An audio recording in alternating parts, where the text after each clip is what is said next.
بسم اللہ الرحمن الرحیم نحمده ونصلی علی رسولہ الکریم اما بعد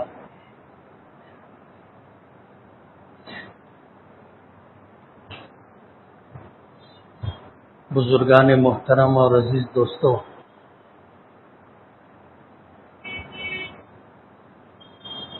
اللہ تعالیٰ نے انسانوں کو اشرف المخلوقات بنایا ہے۔ اللہ بہتر جانتا ہے کہ اس نے اس کائنات میں کتنی مخلوقات پیدا کی۔ ہر آنے والا دن ایک نئی دریافت کے ساتھ سامنے آتا ہے اور جانکاری رکھنے والوں کی آنکھیں کھول دیتا ہے،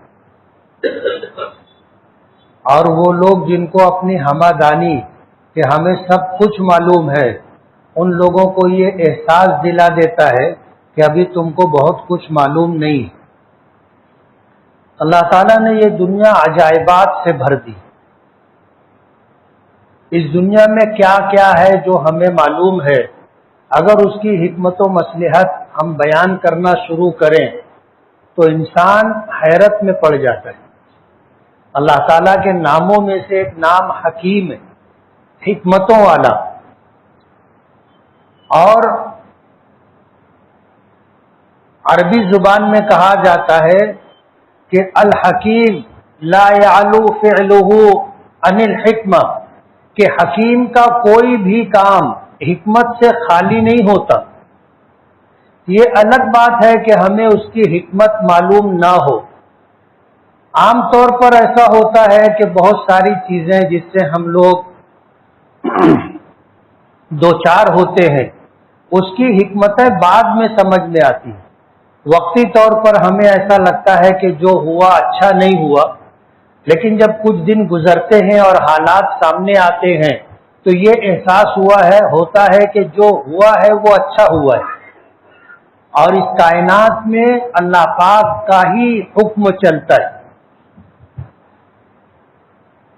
ایک پتا بھی اللہ کی مرضی کے بغیر حرکت نہیں کرتا۔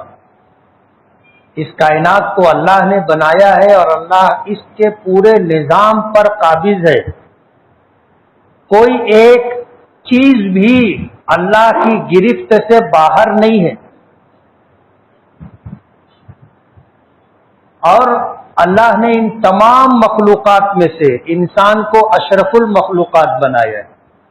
اور بارہا یہ بات کہی جا چکی اور آپ نے سنا کہ یہ پورا نظام جو اللہ نے دنیا کا بنایا ہے انسانوں کے لیے۔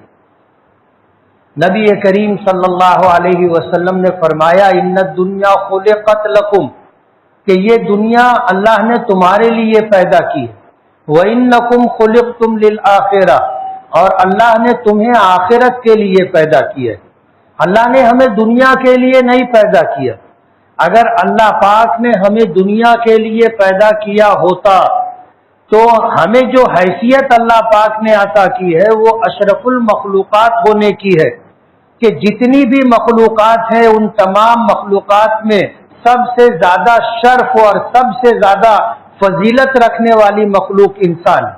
ظاہر بات ہے اگر ہمیں دنیا کے لیے بنایا ہوتا تو جب تک دنیا رہتی اس وقت تک اللہ پاک ہمیں رکھتے، لیکن اللہ نے ہمیں دنیا کے لیے نہیں بنایا ہے۔ وَإِنَّكُمْ خُلِقْتُمْ لِلْآخِرَةِ، اللہ نے تمہیں آخرت کے لیے بنایا ہے۔ آخرت ہمارے لیے دار القرار ہے، یعنی ہمیشہ رہنے کی جگہ ہے۔ اور یہ بات بھی آپ جانتے ہیں کہ ہم لوگ پہلے عالم ارواح میں تھے، وہاں وہ ہمیشہ رہنے کی جگہ نہیں تھی۔ وہاں سے ہم ماں کے پیٹ میں منتقل ہوئے، ماں کا پیٹ بھی ہمیشہ رہنے کی جگہ نہیں تھی۔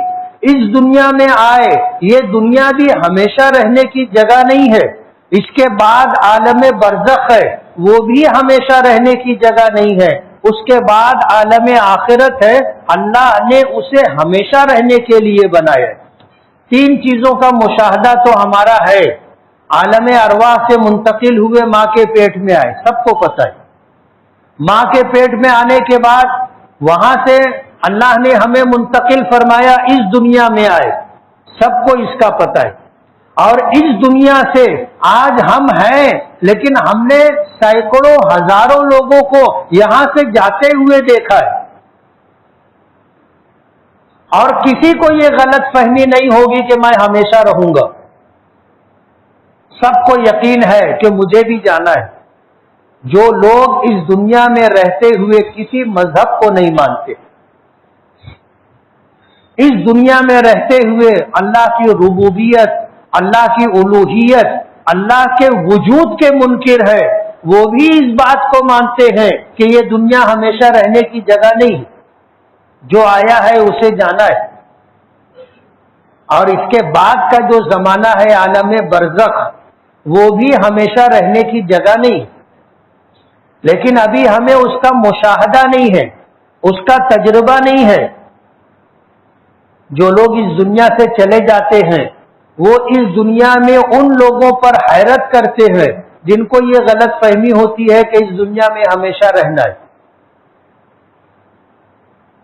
تو یہ دنیا ہمیشہ رہنے کی جگہ نہیں ہے، اور اللہ نے اس دنیا میں اگر ہمیں پیدا فرمایا ہے تو ہمیں یہ سمجھ لینا چاہیے کہ یہ ہمارا عارضی ٹھکانہ ہے، ہم مسافر ہیں۔ سفر شروع ہوا عالم ارواح سے، ہم اس دنیا تک پہنچے ہیں، آگے ہمارا سفر باقی ہے، آدھا سفر ہوا ہے، آدھا سفر باقی ہے۔ تو یہ دنیا ہمارے لیے ہمیشہ رہنے کی جگہ نہیں ہے، یہاں سے بھی ہمیں آگے جانا ہے۔ ظاہر بات ہے اللہ پاک حکیم ہے، تو اللہ تعالیٰ کا کوئی بھی فعل، کوئی بھی عمل حکمت سے خالی نہیں۔ اللہ پاک اگر چاہتے تو انسانوں کو پیدا کرتے، جنت اور جہنم بنائی ہے، جس کو چاہتے جنت میں بھیج دیتے، جس کو چاہتے جہنم میں بھیج دیتے، کسی کو حق کے اعتراض نہیں رہتا۔ لیکن ظاہر بات ہے کہ یہ اللہ کے انصاف کے خلاف ہوتا۔ جو لوگ جہنم میں جاتے تو وہ سوچتے کہ ہمیں کیوں جہنم میں بھیج دیا گیا، اور جن کو جنت میں ڈالا جاتا ان میں کوئی سرخاب کے پر تو نہیں لگے تھے۔ اللہ نے اس دنیا میں بھیجا ہے اور یہاں آنے کا ایک مقصد دیا ہے، یہاں آنے کے بعد ایمان قبول کرے، اللہ تعالیٰ کی الوہیت، اللہ تعالیٰ کی وحدانیت، اللہ تعالیٰ کی ربوبیت، ان تینوں صفات کو مان کر کے آدمی زندگی گزارے۔ اللہ تعالیٰ نے زندگی گزارنے کے لیے طریقہ کار انبیاء کرام علیہم الصلاۃ والسلام کے ذریعے ہمیں عطا کیا کہ اگر ہم اس دنیا میں آئے ہیں تو ہمیں کیا کرنا ہے، یہ زندگی ہماری کیسے گزرے گی، کیا لاہے عمل ہے، کیا گائیڈ لائن ہے۔ اللہ نے ہمیں صبح سے شام تک اور شام سے صبح تک کس طرح زندگی گزارنا چاہیے، یہ پورا چارٹ دیا ہے۔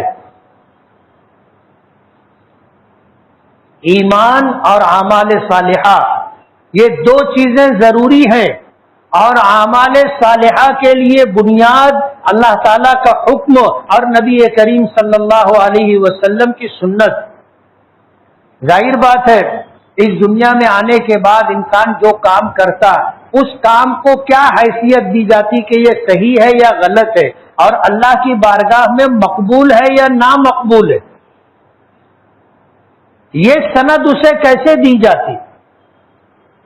اگر اللہ تعالیٰ کی طرف سے احکامات نہیں ہوتے اور نبی کریم صلی اللہ علیہ وسلم نے زندگی گزارنے کا طریقہ نہیں دیا ہوتا تو ہر آدمی اپنے کام کو صحیح بتاتا کہ میں جو کر رہا ہوں یہی صحیح ہے، اور اس کے خلاف جو لوگ کر رہے ہیں وہ غلط ہے، تو ہر آدمی اپنے عمل کو صحیح بتاتا۔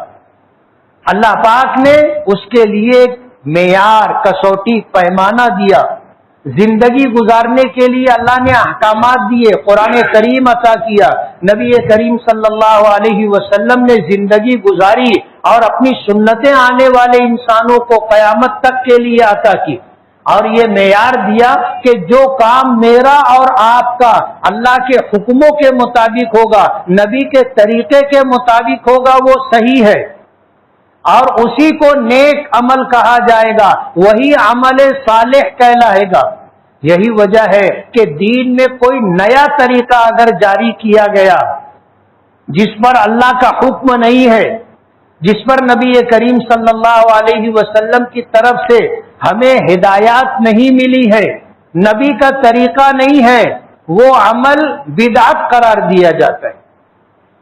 دنیاوی معاملات میں آپ کو جو طریقہ اچھا لگتا ہو آپ اختیار کرو، لیکن دینی معاملات میں ضروری ہے کہ جو عمل کیا جائے دین سمجھ کر کے، جو عمل کیا جائے نیکی سمجھ کر کے، اس پر اللہ اس کے رسول کی مہر لگی ہونی چاہیے۔ آج جو کام اللہ اس کے رسول کے طریقے سے ہٹ کر کے کیا جاتا ہے اور کرنے والا اس کو اچھا سمجھ کر کے کرتا ہے اور شروع کرتا ہے، اچھا سمجھ کر کے کرتا ہے، لیکن اگر اس پہ اللہ اس کے رسول کی مہر نہیں ہے تو وہ عمل اللہ کی بارگاہ میں مقبول نہیں ہے۔ یہ ایسا ہے جیسے مخمل میں ٹاٹ کا پیوند، اور میں نے ماضی میں یہ بات کہی تھی کہ نبی کریم صلی اللہ علیہ وسلم کی سنتوں کی ایک پہچان یہ ہے کہ وہ آپ کو پوری دنیا میں ملے گی، وہ عمل پوری دنیا میں آپ کو ملے گا، جہاں مسلمان ہوں گے وہاں پر وہ عمل پایا جائے گا۔ اور بدعت کی پہچان یہ ہے کہ وہ کسی مخصوص علاقے میں پایا جائے گا کہ وہیں کے لوگوں نے اس کو شروع کیا تھا، ایجاد کیا تھا، اور وہیں کے لوگ اس سے متاثر ہو کر کے اس کو کرتے رہے۔ وہ عمل آپ کو دیگر علاقوں میں نہیں ملے گا۔ یہ سنت اور بدعت کی پہچان ہے، سنت اور بدعت کی پہچان۔ حالانکہ آدمی شریعت میں، دین میں جو نیا کام شروع کرتا ہے اچھا سمجھ کے شروع کرتا ہے، لیکن اسی کو اگر ضروری سمجھ لیا گیا تو وہ چیز بدعت ہے۔ اسی کو اگر ضروری سمجھ لیا گیا کہ دین کا یہ کام ضروری ہے، نہیں کریں گے تو اس سال گھر میں میت ہو جائے گی، نہیں کریں گے تو کاروبار میں نقصان ہوگا، نہیں کریں گے سماجی طور پر بے عزت ہو جائیں گے، نہیں کریں گے تو گھر میں لو بلا بیماری گھس جائے گی، اس طرح کی جو سوچ ہوتی ہے یہ اس کے بدعت ہونے کی پہچان ہے۔ ہم انسانوں کو اللہ نے اشرف المخلوقات بنایا تو ہمارے لیے مکمل ضابطۂ حیات عطا کی ہے، مکمل ضابطۂ حیات۔ ایک شادی کی مثال آپ لے لو، شادی اللہ کے نبی صلی اللہ علیہ وسلم نے اپنی سنت قرار دیا، بہت مشہور حدیث ہے، سب کو یاد ہوگی، النکاح من سنتی، حضور نے فرمایا نکاح کرنا میری سنت ہے، نکاح کرنا میرا طریقہ ہے، سب کو معلوم، ہر مسلمان کو معلوم۔ آپ نے یہ بھی فرمایا کہ یہ تمام انبیاء کرام علیہم الصلاۃ والسلام کی سنت ہے، اللہ کے نبیوں میں سے کسی نبی نے بے نکاحی زندگی نہیں گزاری۔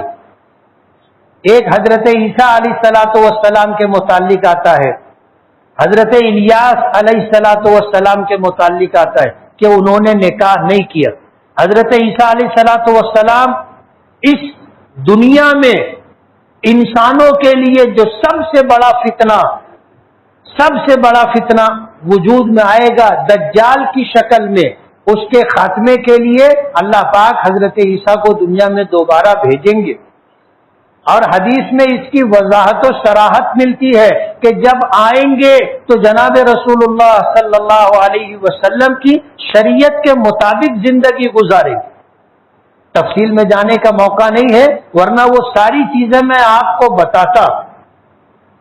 آئیں گے صلیبیں توڑ دیں گے۔ آج صلیب جس کو عیسائی دنیا میں سب سے زیادہ متبرک سمجھا جاتا ہے، صلیب کو توڑ دیں گے۔ خنزیر جسے عیسائیوں نے حلال کر رکھا ہے اسے آ کر کے حرام قرار دیں گے، کیوں؟ شریعت محمدیہ میں اس کو حرام قرار دیا گیا۔ تو جب اس دنیا میں آئیں گے تو جناب رسول اللہ صلی اللہ علیہ وسلم کی شریعت کے مطابق زندگی گزاریں گے۔ ان کی شریعت میں 2 وقت کی نماز تھی، لیکن آئیں گے تو 5 وقت کی نماز پڑھیں گے. ان کی شریعت میں عاشورہ محرم کا روزہ فرض تھا، لیکن جب آئیں گے تو پورے رمضان المبارک کے روزے رکھیں گے. زکوٰۃ کا نظام ہمارا، حج کا نظام ہمارا، اسی کو قبول کر کے، اسی کو مان کر کے زندگی گزاریں گے. علماء نے لکھا ہے کہ نکاح بھی کریں گے، یعنی بے نکاحی زندگی وہ بھی نہیں باقی رکھیں گے، نکاح کر کے نکاح کے ساتھ زندگی گزاریں گے. تو ایک شادی کا عمل ایسا عمل ہے جو انسانی ضرورت سمجھا جاتا ہے، ہر انسان کی ضرورت ہے. اللہ نے ایسا نظام بنایا ہے کہ مرد کو عورت کی ضرورت ہے، عورت کو مرد کی ضرورت ہے. ظاہر بات ہے اس سلسلے میں اگر احکامات نہیں ہوتے تو یہ دنیا چلتی کیسے، خاندان کیسے رہتے؟ آج جہاں پر حلال اور حرام کی تمیز نہیں ہے، وہاں پر بچوں کے متعلق آج اس کا باپ کون ہے سمجھنا مشکل ہے. ایسے بچے ضائع ہو جاتے، اور کوئی بچہ ضائع نہ ہو شریعت نے مکمل ضابطہ دیا، اور اس لیے ضابطۂ حیات عطا کیا کہ نکاح کے احکامات دیے، اور نکاح کے احکامات کے ساتھ رشتہ داریاں باقی رہیں، اور ان رشتہ داریوں میں ایک دوسرے کے حقوق ادا کیے جاتے رہیں. یہ مکمل نظام دیا، ایک بچے کی پیدائش سے لے کر کے موت تک کا ضابطۂ حیات عطا کیا ہے. اور جب وہ نکاح کے قابل ہو جائے تو نکاح کے لیے مکمل ایک نظام دیا، ترغیب دی، بلکہ حکم دیا کہ نکاح کرو. اللہ پاک نے حکم دیا سماج کے ذمہ داروں کو نکاح کرواؤ. وَأَنكِحُوا الْأَيَامَ مِنكُمْ وَالصَّالِحِينَ مِنْ عِبَادِكُمْ وَإِمَائِكُمْ إِنْ يَكُونُوا فُقَرَاءَ يُغْنِهِمُ اللَّهُ مِنْ فَضْلِهِ، کہ تم میں جو ذمہ دار ہیں وہ ان لوگوں کا جو مرد بے نکاحی زندگی گزار رہے ہیں، جو عورتیں بے نکاحی زندگی گزار رہی ہیں، ان کا نکاح کرواؤ. حکم دیا، بے نکاحی زندگی مت گزارنے دو. اور سماجی ذمہ داروں کو، ماں باپ ہے، خاندان کے سرپرست ہیں، ان کو حکم دیا ہے. وجہ اس کی یہ ہے کہ بچہ نوجوان ہوا، بچی نوجوان ہوئی، اس کا انتخاب صحیح ہو ایسا ضروری نہیں ہے. بچے افیئر کر لیتے ہیں، کہیں بھی جا کے منڈی پھنسا لیتے ہیں، پورا خاندان پریشان رہتا ہے. یہ ذمہ داری بچوں کو نہیں دی کہ تم بالغ ہو جاؤ تو اپنے لیے رشتہ ڈھونڈو، بچیوں کو نہیں دی کہ تم بالغ ہو جاؤ تو اپنا رشتہ ڈھونڈو. یہ ذمہ داری ماں باپ کو دی، یہ ذمہ داری خاندان کے سرپرستوں کو دی کہ یہ لوگ زندگی کے نشے و فراز دیکھ چکے، نکاح کر کے اس دور سے گزر چکے، ان کو زندگی کا تجربہ ہے. اپنے بچوں کے مزاج کو سمجھ کر کے، اپنی حیثیت سمجھ کر کے اپنے بچوں اور بچیوں کے لیے جوڑ کا رشتہ دیکھیں. یہ ذمہ داری ماں باپ کو دیے، سرپرستوں کو دیے.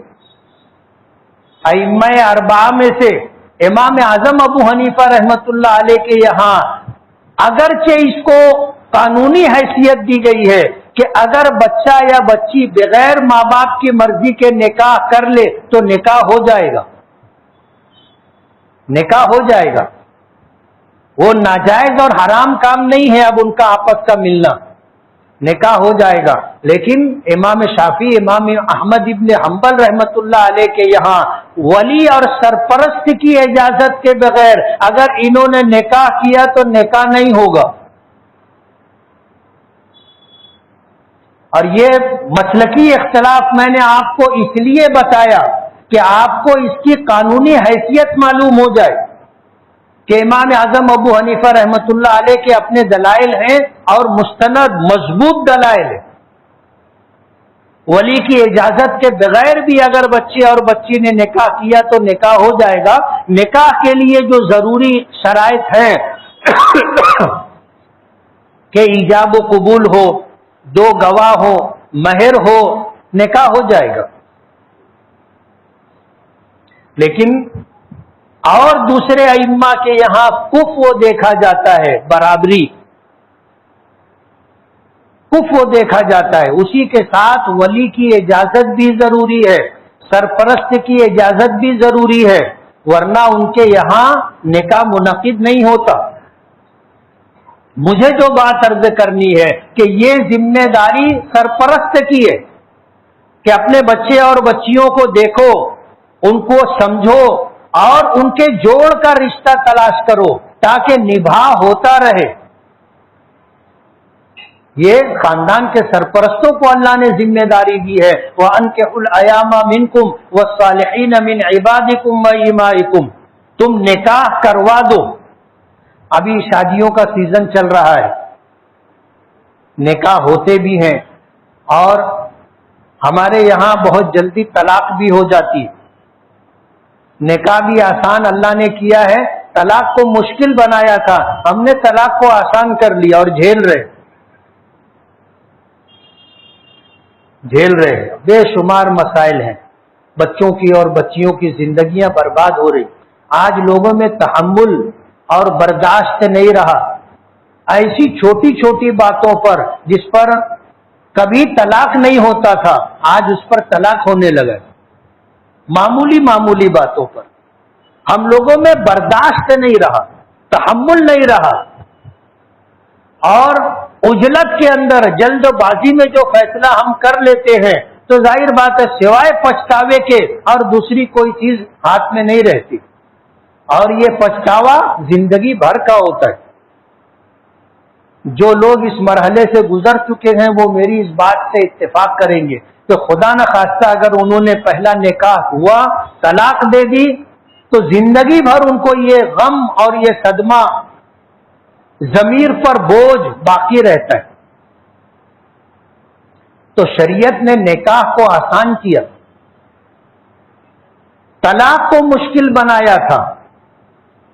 اور اگر میاں بیوی میں نبھا نہ ہو تو اللہ نے احکامات ذکر کیے کہ میاں بیوی میں جب انبن ہو گئی تو کیا کرنا چاہیے. پہلے ذمہ داری خود میاں بیوی کو دی کہ تم لوگ آپس میں ایک دوسرے کو سمجھ کر کے اپنا مسئلہ حل کر لو.